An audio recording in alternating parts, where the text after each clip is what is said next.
نحمدہ ونصلی ونسلم علی رسولہ الکریم اما بعد فاعوذ باللہ من الشیطان الرجیم بسم اللہ الرحمن الرحیم۔ سامعین محترم، واقعہ کربلا آپ سماعت فرما چکے اور آپ یہ بھی سماعت فرما چکے کہ کس طرح سے اہل بیت مدینہ المنورہ میں پہنچے اور شہادت حسین کی خبر سن کر اہل مدینہ کا رد عمل کیا تھا اور بعد کے واقعات مدینہ المنورہ اور مکہ المکرمہ میں کیا پیش آئے۔ اب ہم ائمہ اہل بیت کی سیرت کا تذکرہ کریں گے۔ تو اس ضمن میں جیسا کہ عرض کیا جا چکا کہ امامہ سیدنا امام زین العابدین علیہ السلام مدینہ المنورہ میں شہر سے دور ایک جگہ پر متمکن اور جلوہ افروز ہوئے اور وہیں پھر آپ کی زندگی کے شب و روز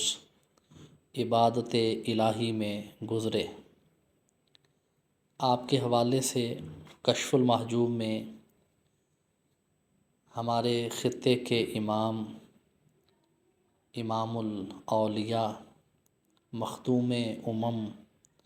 حضور سیدی و سندی علی بن عثمان حجویری المعروف داتا گنج بخش رحمۃ اللہ تعالی علیہ اپنی شہرۂ آفاق تصنیف لطیف کشف المحجوب میں یوں بیان فرماتے ہیں کہ میدان کربلا میں جب امام علی مقام علیہ السلام اور آپ کے جاں نثار اور اہل بیت شہید ہو گئے تو اس موقع پر سیدنا امام زین العابدین علیہ السلام کے سوا مستورات اہل بیت کا کوئی اور محافظ اور نگہبان نہ تھا اور آپ اس وقت شدید بیمار اور علیل تھے۔ چنانچہ اہل بیت اطہار کو جب ابن زیاد ملعون نے اونٹوں کی ننگی پشت پر سوار کر کے دمشق یزید کے پاس بھیجا تو وہاں یزید بن معاویہ یا اس کے درباریوں میں سے کسی شخص نے سیدنا امام زین العابدین علیہ السلام سے یہ سوال کیا، کیف اصبحت یا علی و یا اہل بیت الرحمت، یعنی اے علی بن حسین علیہ السلام، آپ نے اور رسول اللہ صلی اللہ علیہ وآلہ وسلم کے اہل بیت اطہار نے کس طرح سے اپنی صبح کی۔ تو اس پر امامہ سیدنا امام زین العابدین علیہ السلام نے ارشاد فرمایا، قال اصبحنا من قومنا بمنزلۃ قوم موسیٰ من آل فرعون یذبحون ابناءہم ویستحیون نساءہم فلا ندری صباحنا من مسائنا من حقیقت بلائنا، یعنی امام زین العابدین علیہ السلام نے ارشاد فرمایا، ہماری حالت اپنی قوم کے ہاتھوں اس وقت ایسے ہے جیسے حضرت موسیٰ علیہ السلام کی قوم کی حالت فرعون کے ہاتھوں تھی کہ فرعون بدبخت حضرت موسیٰ علیہ السلام کی قوم کے فرزندوں کو تو قتل کروا رہا تھا اور ان کی خواتین کو چھوڑ دیتا تھا۔ لہٰذا ہم نہیں جانتے کہ اس امتحان گاہ میں ہماری صبح ہماری شام کے مقابلے میں کیا حقیقت رکھتی ہے۔ ہم اللہ کی نعمتوں پر اس کا شکر بجا لاتے ہیں اور اس کی طرف سے آنے والی مصیبتوں پر صبر کرتے ہیں۔ سبحان اللہ، قربان جائیے۔ امام زین العابدین علیہ السلام کے یہ جملے جو آپ کو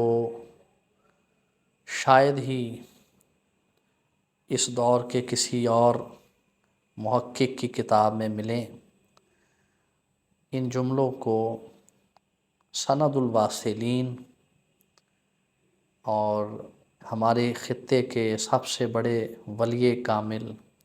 اور سب سے بڑے عالم نے اپنی کتاب کشف المحجوب میں رقم کر کے ہم تک پہنچایا۔ آپ کی اس فصاحت و بلاغت اور آپ کے ایسے فصیح و بلیغ جملوں کا ہم گزشتہ اقساط میں ذکر بھی کر چکے ہیں۔ سامعین محترم، اس کے بعد جیسا کہ عرض کیا جا چکا تھا کہ آپ علیہ السلام مدینہ المنورہ میں گوشہ نشین ہوئے اور تارک الدنیا ہوئے، اور آپ کی ہر صبح اور شام اور دن اور رات کے تمام اوقات یاد الہی میں گزرتے، اور آپ اس قدر عبادت گزار تھے اور اس قدر بارگاہ الہی میں سجدہ ریز رہتے کہ کہا جاتا ہے کہ آپ کی پیشانی اور آپ کے گھٹنوں پر کثرت سجود کی وجہ سے نشان پڑ چکے تھے اور گوشت بڑھ چکا تھا جسے کٹوانا پڑتا تھا۔ آپ کی اسی کثرت عبادت کی وجہ سے ایک بار جب کہ آپ مصروف عبادت تھے، ہاتف غیبی نے آواز دی کہ اے زین العابدین، یعنی تمام دنیا کے عبادت گزاروں کی زینت۔ یہی پھر آپ کا لقب مشہور و معروف ہوا، اور اسی لقب کی وجہ سے آپ ساری دنیا میں جانے گئے۔ سید الساجدین امام زین العابدین علیہ السلام اپنے عہد کے سب سے بڑے زاہد، متقی، عالم اور پرہیزگار شخص تھے۔ کہا جاتا ہے کہ آپ کو زندگی میں کبھی کسی نے مسکراتے نہ دیکھا۔ کسی نے آپ سے یہ سوال کیا کہ یا امام، آپ کو کبھی مسکراتے نہ دیکھا گیا؟ تو سیدنا امام زین العابدین علیہ السلام نے ارشاد فرمایا کہ اے شخص، کیا تو نے قرآن نہیں پڑھا؟ حضرت یعقوب علیہ السلام نے تو ایک یوسف کھویا تھا، اور ان کی یاد میں آپ اس قدر آنسو بہاتے تھے اور گریہ زاری کرتے تھے کہ آپ کی آنکھوں کی بینائی چلی گئی۔ تو اے شخص، اے سوال پوچھنے والے، میں نے تو کربلا میں 72 یوسف کھوئے ہیں، میں کس طرح سے مسکرانے کا تصور بھی کر سکتا ہوں۔ آپ کے بارے میں یہ بھی روایت ہے کہ آپ اس قدر روتے اور گریہ زاری کرتے کہ آپ کی چشمان مبارک سے بسا اوقات آنسو اس کثرت سے جاری ہوتے کہ ان میں خون بھی نمایاں ہوتا۔ حضور سیدنا امام زین العابدین علیہ السلام کے حوالے سے یہ واقعہ بھی ہمیں ملتا ہے کہ مختار ثقفی نے آپ کے حضور حاضر ہو کر یا آپ تک کسی قاصد کے ذریعے یہ پیغام پہنچایا کہ آپ امام حسین علیہ السلام کی شہادت کا بدلہ لینے کے لیے میری مدد کریں۔ تو اس پر حضور سیدنا امام امامہ امام علی مقام امام زین العابدین علیہ السلام نے یہ ارشاد فرمایا کہ ہمیں ذاتی انتقام لینا پسند نہیں ہے، اور یہ معاملہ ہم اللہ رب العزت پر چھوڑتے ہیں۔ اسی طرح یہ واقعہ بھی تواریخ کی کتابوں میں ہمیں ملتا ہے کہ جب مختار ثقفی نے جو عذاب الہی بن کر یزید پلید اور اس کے حواریوں اور عبید اللہ ابن زیاد اور واقعہ کربلا میں ملوث تمام کرداروں پر عذاب الہی بن کر ٹوٹا، تو اس موقع پر حضور سیدنا امام زین العابدین علیہ السلام کے پاس رات کے وقت ایک شخص ہانپتا اور بھاگتا ہوا پہنچا اور پناہ کی درخواست کی۔ آپ نے اس کو رات اپنے ہاں ٹھہرایا، اس کی مہمان نوازی کی اور اس کو بستر وغیرہ دیا۔ یہ بدبخت جو آپ کی پناہ میں آیا تھا یہ کوئی اور نہ تھا بلکہ شمر ملعون تھا۔ رات دل ہی دل میں یہ سوچ رہا تھا کہ شاید امام زین العابدین علیہ السلام نے رات کی تاریکی کی وجہ سے اسے نہیں پہچانا۔ چنانچہ اس نے دل میں یہ طے کیا کہ صبح ہوتے ہی وہ ان کے خیمے سے بھاگ نکلے گا۔ چنانچہ اسی خیال کے پیش نظر جیسے ہی ابھی صبح کا وقت تھا اور تھوڑی تاریکی تھی، تو شمر ملعون نے آپ سے اجازت مانگی، اور جب رخصت ہونے لگا تو جب اس نے یہ محسوس کیا کہ اب آپ اس پر دسترس نہیں پا سکیں گے، تو کہنے لگا شاید آپ نے مجھے نہیں پہچانا، میں شمر ذی الجوشن ہوں۔ اس پر امام عالی مقام سیدنا امام زین العابدین علیہ السلام نے ارشاد فرمایا، اے بدبخت، میں نے تمہیں پہلی نظر میں ہی پہچان لیا تھا۔ میں کس طرح سے اپنے والد گرامی اور دیگر شہدائے کربلا کے قاتل کو بھول سکتا ہوں؟ میں نے تمہیں پہلی نظر میں ہی پہچان لیا تھا، لیکن تم ایک سائل کے طور پر اور ایک درماندہ کے طور پر میرے دروازے پر آئے تھے، اس لیے میں نے تمہیں خالی ہاتھ نہ لوٹایا، کیونکہ یہ مردانگی کے خلاف ہے، اور جو میسر ہو سکا تمہاری مہمان نوازی کی۔ سنو، یہ ہمارا ظرف ہے، اور کربلا میں جو کچھ تم نے کیا وہ تمہارا ظرف تھا۔ اس پر یہ بدبخت انتہائی نادم اور شرمسار ہوا، اور وہاں سے گھوڑا بھگا کر جنگل کی راہ لی۔ لیکن کہا جاتا ہے کہ مختار ثقفی کے سپاہی اس کو ڈھونڈتے ڈھونڈتے جنگل میں اس کے پاس پہنچ گئے، اور اس کو پھر عبرت ناک طریقے سے مختار ثقفی مرحوم و مغفور کے حکم پر قتل کیا گیا، اور اس کو گھوڑوں کے پیچھے باندھ کر گھسیٹا گیا۔ تو سامعین محترم، اس واقعہ سے بھی آل رسول کے ظرف، آل رسول کی سخاوت اور حوصلے کا پتہ چلتا ہے کہ سیدنا امام زین العابدین علیہ السلام کس قدر عالی ہمت اور کس قدر اعلیٰ ظرف کے مالک تھے، اور کس طرح سے انہوں نے کسی بھی واقعہ کربلا میں ملوث کردار سے ذاتی انتقام نہ لیا۔ اسی طرح یہ بھی کتب تاریخ کا بڑا مشہور واقعہ ہے کہ جب عبید اللہ ابن زیاد ملعون کا سر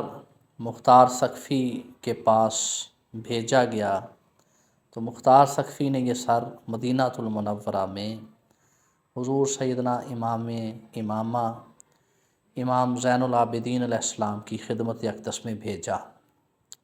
جب عبید اللہ ابن زیاد ملعون کا سر آپ کی بارگاہ میں پیش کیا گیا، تو آپ نے اسے ناپسند کیا اور فرمایا ہمیں دور جاہلیت کے سے کام پسند نہیں، اور آئندہ کسی بھی ایسے شخص کا سر میرے پاس مت بھیجنا جس نے ہمارے خاندان سے دشمنی کی ہو۔ اسی طرح کشف المحجوب میں ہے اور دیگر کتابوں میں ہے کہ ایک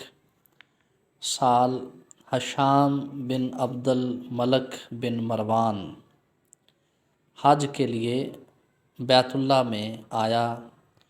اور وہ جب طواف کعبہ کر رہا تھا اور چاہتا تھا کہ حجر اسود کو بوسہ دے تو اس کو کامیابی نہیں مل رہی تھی، اور لوگوں کے رش کی وجہ سے وہ حجر اسود تک پہنچنے سے قاصر تھا۔ الغرض ہشام پوری کوشش کے باوجود جب حجر اسود کو بوسہ نہ دے سکا اور طواف مکمل ہو گیا تو اس کے بعد وہ دور سے کھڑا ہو کر طواف کرنے والوں کا نظارہ کرنے لگ پڑا۔ وہاں پر اس موقع پر امام عالی مقام سیدنا امام زین العابدین علیہ السلام تشریف لائے، اور آپ بڑے ہی جاہ و جلال کے ساتھ مسجد الحرام میں داخل ہوئے۔ آپ کا چہرہ 14ویں کے چاند کی طرح اور مثل آفتاب چمک رہا تھا۔ جب آپ طواف کرتے ہوئے حجر اسود کے پاس پہنچے تو آپ کے احترام اور تعظیم کی وجہ سے لوگ حجر اسود کے پاس سے ہٹ گئے اور کھڑے ہو گئے۔ آپ نے حجر اسود کو بڑی تسلی کے ساتھ بوسہ دیا اور اپنا طواف دوبارہ شروع کر دیا۔ جب ہشام کے ساتھ یہ منظر شامیوں نے دیکھا تو وہ بڑے حیران ہوئے، چونکہ وہ شام سے پہلی بار ہشام بن عبد الملک بن مروان کے ساتھ آئے تھے۔ ان میں سے ایک شامی نے جرأت کرتے ہوئے ہشام سے یہ کہا کہ اے امیر، کیا وجہ ہے کہ آپ نے بے حد کوشش کی لیکن لوگوں نے آپ کو حجر اسود کا بوسہ لینے نہ دیا، جبکہ دوسری طرف یہ جوان جب مسجد الحرام میں تشریف لائے تو ان کا پروٹوکول اور شان ہی الگ اور نرالی تھی، اور جب انہوں نے حجر اسود کو بوسہ دینا چاہا تو سب لوگ احتراماً ادھر ادھر ہو گئے اور انہوں نے بڑی آسانی کے ساتھ حجر اسود کو بوسہ دیا۔ تو یہ کون ہیں اور ان کی اس قدر و منزلت اور شان کی آخر وجہ کیا ہے جس سے آپ محروم رہے اور اہل مکہ نے اور حجاج نے آپ کو وہ عزت نہیں دی، حالانکہ آپ مسلمانوں کے امیر ہیں اور آپ اس عزت کے مستحق تھے۔ اس پر ہشام نے اپنی خفت اور شرمندگی کو مٹانے کی خاطر اور اس خیال کے پیش نظر کہ اگر میں نے آپ کا تعارف کروایا تو ذلت اور خواری نہ صرف مجھ پر مسلط ہوگی بلکہ ہمارے جو پرانے بزرگ ہیں ان کے کرتوت بھی شامیوں پر عیاں ہوں گے، تو اس نے اپنی خفت کو مٹانے کی خاطر یہ کہا کہ میں انہیں نہیں جانتا کہ یہ کون ہیں۔ اس پر وہاں اس موقع پر فرزوق شاعر موجود تھا۔ فرزوق نے کہا کہ یہ اگر اس ہاشمی شہزادے کو نہیں جانتا تو اس سے ہاشمی شہزادے کی شان میں کوئی فرق نہیں پڑتا، کیونکہ یہ ہاشمی شہزادہ وہ ہے جسے سارا عالم اسلام جانتا ہے اور میں بھی خوب پہچانتا ہوں۔ اس پر شامیوں نے کہا ہمیں ان کے بارے میں بتائیے کہ یہ کون ہیں، ان کا شجرہ نسب کیا ہے اور ان کی اس عزت و فضیلت اور قدر و منزلت کی آخر وجہ کیا ہے۔ اس موقع پر فرزوق جو عرب کا سب سے بڑا اس دور کا شاعر تھا، اس نے اشعار کی صورت میں ایسا شاندار قصیدہ کہا جو کہ اپنے معانی، مفاہیم اور الفاظ کی ترکیب اور خوبصورتی کے اعتبار سے بے مثل اور لاجواب ہے، اور فی البدیہہ شاعری میں اس طرح کا کلام فرزوق کے علاوہ کسی اور شاعر سے نہ سنا گیا سوائے اہل بیت اطہار کے۔ چنانچہ فرزوق نے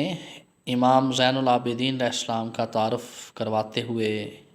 پہلا شعر یہ کہا کہ یہ وہ شخص ہیں کہ جن کے نشان قدم کو اہل حرم بخوبی پہچانتے ہیں۔ خانہ کعبہ اور مکہ مکرمہ کے اطراف و اکناف میں بسنے والے سب لوگ ان سے بخوبی واقف ہیں۔ یہ اللہ کے بندوں میں سے بہترین بندے کا فرزند ہے، سب سے زیادہ متقی اور پاک و صاف ہیں اور بے داغ شان والے ہیں۔ فرزوق نے حشام کو تیسرے شعر میں مخاطب کرتے ہوئے کہا، اگر تو انہیں نہیں جانتا تو سن، یہ سیدہ فاطمہ بنت رسول اللہ صلی اللہ علیہ وآلہ وسلم کے جگر گوشہ امام عالی مقام امام حسین علیہ السلام کے فرزند ہیں، اور ان کے جد امجد تمام انبیاء کے سردار اور خاتم النبیین ہیں۔ ان کی منور پیشانیوں سے نور ہدایت اس طرح سے جلوہ افروز ہے جیسے آفتاب کی روشنی سے تاریکیاں پھٹ جاتی ہیں۔ یہ اپنی آنکھیں حیا سے نیچے رکھتے ہیں، مگر ان کے رعب اور ہیبت کی وجہ سے لوگوں میں یہ مجال نہیں کہ اپنی نگاہیں ان کے سامنے اٹھا سکیں، اور سنو، جب یہ گفتگو کرتے ہیں تو ایسے لگتا ہے جیسے منہ سے پھول جھڑتے ہیں۔ جب کوئی قریش انہیں دیکھتا ہے تو وہ بول اٹھتا ہے کہ ان کے اوپر تمام خوبیاں اور محاسن تمام ہو چکے ہیں، یہ عزت و منزلت کی ایسی بلندی پر فائز ہیں کہ عرب و عجم کا کوئی بھی مسلمان ان کی ہمسری کا دعویٰ نہیں کر سکتا۔ ان کے نانا جان تمام نبیوں سے افضل، اور ان کی امت تمام امتوں سے افضل ہے، اور اے حشام، تو بھی ان کی امت کا ایک فرد ہے۔ جب حجر اسود کو بوسہ دینے کے لیے یہ قریب ہوں تو ممکن ہے کہ ان کی انگلیوں کی ملاحت اور راحت کو محسوس کر کے حجر اسود ہی ان کو بوسے دینا شروع کر دے اور ان کو تھام لے۔ سبحان اللہ۔ ان کے دست مبارک میں ایک عصا ہے جس کی خوشبو دل نواز ہے، اور ان کی ہتھیلی کی خوشبو ہر طرف پھیل رہی ہے۔ یہ نرم خو ہیں، خفگی اور غصے کا ان سے کوئی تعلق نہیں۔ یہ اپنی انہی دو خوبیوں یعنی حسن اخلاق اور پاکیزہ خصلتوں کی وجہ سے آراستہ ہیں۔ ان کے اوصاف حمیدہ اللہ کے رسول سے ماخوذ ہیں اور ان کے عناصر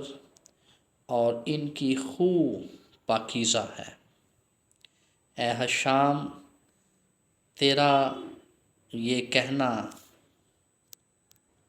کہ تو انہیں نہیں جانتا، انہیں کوئی نقصان نہیں پہنچا سکتا،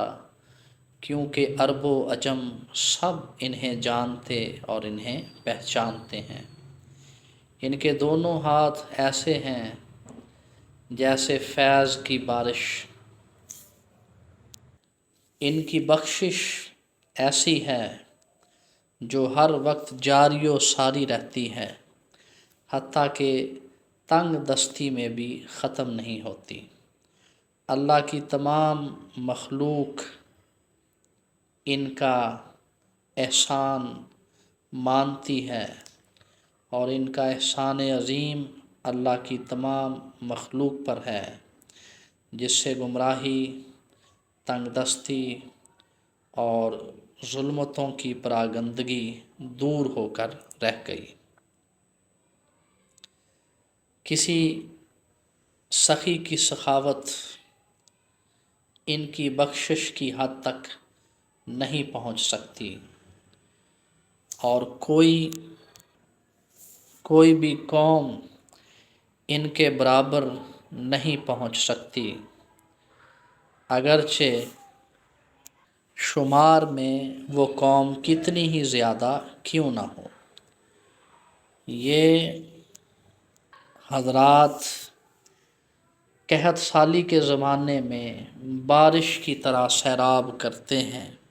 یہ میدان جنگ میں شیر ببر کی مانند ہوتے ہیں، جبکہ لوگ جنگ کی بھٹی میں گھبرا رہے ہوتے ہیں۔ یہ اس پاک باز گروہ سے تعلق رکھتے ہیں جن سے محبت رکھنا عین دین اور ایمان ہے، اور ان سے بغض و عناد رکھنا کفر ہے، اور ان سے وابستہ رہنا نجات اور باعث پناہ ہے۔ اگر تمام اہل تقویٰ کو جمع کیا جائے تو یہ ان سب کے امام ہوں، اور اہل زمین سے اگر سب سے اچھے لوگوں کے بارے میں پوچھا جائے تو وہ یہی کہیں گے کہ یہی وہ لوگ ہیں۔ ان کے لیے تنگ دستی اور امیری دونوں برابر ہیں۔ تنگ دستی ان کے ہاتھوں کی فراخی کو کم نہیں کرتی۔ سبحان اللہ، سبحان اللہ، بلا شبہ حق حق۔ اللہ رب العزت نے انہیں فضیلت دی اور شرافت و بزرگی سے نوازا۔ لوح محفوظ میں ان کی فضیلت کے حوالے سے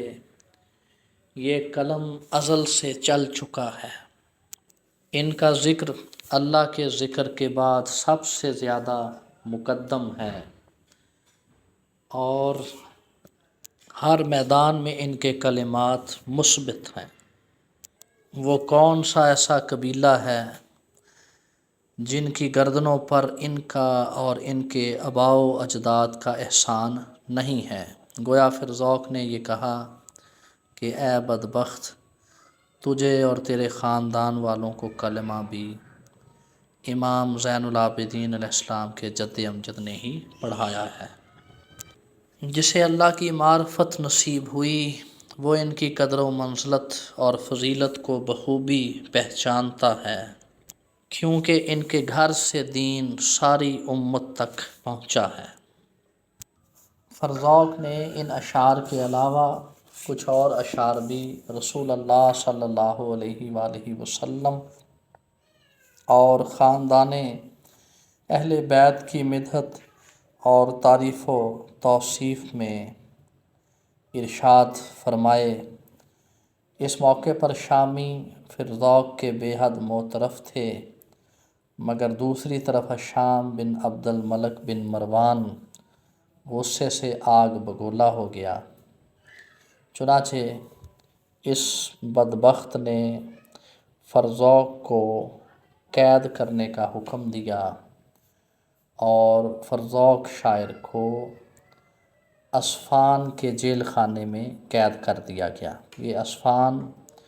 مکہ المکرمہ اور مدینہ المنورہ کے درمیان واقع تھا۔ جب یہ خبر امام علی مقام سیدنا امام زین العابدین علیہ السلام تک پہنچی تو آپ نے فرزوق شاعر کی جرأت کی تعریف بھی کی اور اس کی حوصلہ افزائی کے لیے 12,000 دینار اس کے پاس بھجوائے، اس پیغام کے ساتھ کہ فرزوق ہمارے پاس یہی مال تھا، اگر کچھ اور زیادہ ہوتا تو تمہارے پاس وہ بھی بھجوا دیتے۔ فرزوق نے